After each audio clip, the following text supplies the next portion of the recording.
In front of me is HONOR MagicPad 13 and today I would like to show you how you can open apps in pop-up view.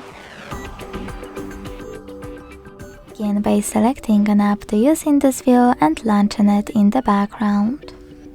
Then you need to click on this icon at the top right corner of the chosen one. And as you can see now, I can use my app in this window. To scale it, hold one of its corners and drag it.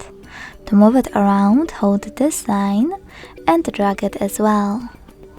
To use your app in full screen view, click on this square at the top left corner. To minimize it though, click on this line next to the square. Then, to bring it back, click on the bubble. If you want to close your window, you can click on this X at the top right corner or hold this line at the bottom and drag your window inside. Then when you see this orange area, let go. You can also manage more options of your window by clicking on this line at the top and checking out all of them. Thanks so much for watching. If you enjoyed this video, don't forget to leave a like, comment and subscribe. Bye!